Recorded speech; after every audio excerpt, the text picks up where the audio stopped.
I got the idea for the first story from my friend Anthony, so shout to him. Number 1. I was walking through the backwoods of my grandparents' house one day. I had nothing to do, so I thought it would be fun to go explore. As I was walking through the forest, I saw a hillbilly-looking guy with a long gray beard and disgusting yellow teeth. He crept up closer to me. As he got closer, I noticed that he reeked of alcohol. He started to speak some gibberish, which I could make out to be axe, axe, axe. I asked him, "What do you want?" As I asked that, he pulled out a large hatchet from behind him. He raised the weapon and began to stare at like a ravenous beast. I quickly changed directions and sprinted across the forest. He quickly chased after me, and I ran and ran. I also tripped on the forest ground, which didn't help. Fortunately, I still managed to create more distance away from him. Then in the distance, I saw a cabin. I ran up to the cabin and banged on the door. The old man inside opened the door, and I told him about my situation. He told me to hide inside while he got a shotgun and went into the forest. Then I hid there until dark. When it was nighttime, I got out of the cabin and found my grandparents looking for me. I told them what happened and how the old man in the cabin helped. They said, "Old man? No one has lived in that cabin for years." Now I was really confused.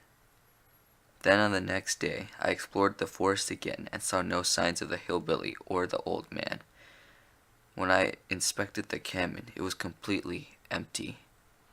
And to this day, I still remember what happened, yet I never knew what became of the hillbilly or the old man.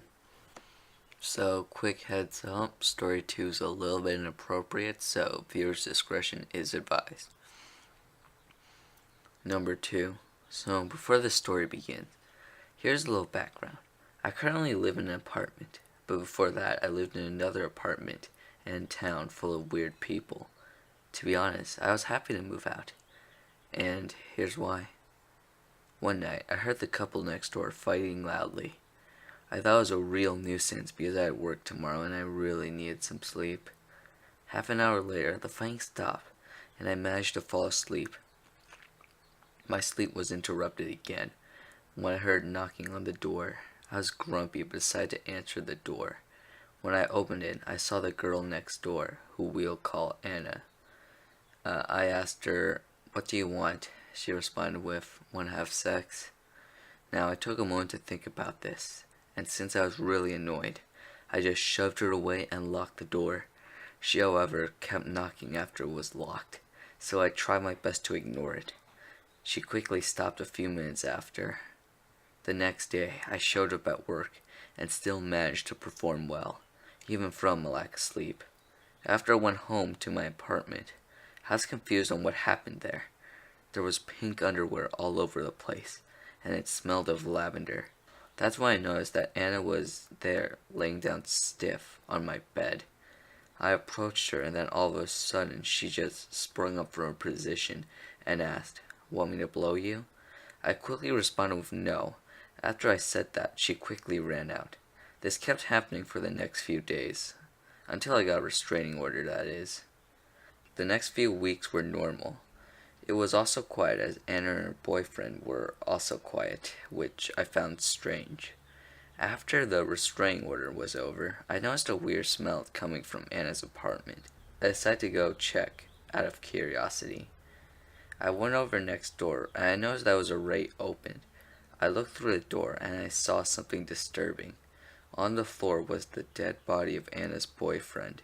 He was cut up, lacerations all over his body, and his eyes gouged out. I screamed and threw up at the sight of this. I quickly called the police, and they investigated. They quickly came up with the conclusion that Anna was the killer. They searched the whole town and found her hiding under a bridge. When they found her, she was laughing hysterically and was extremely unstable.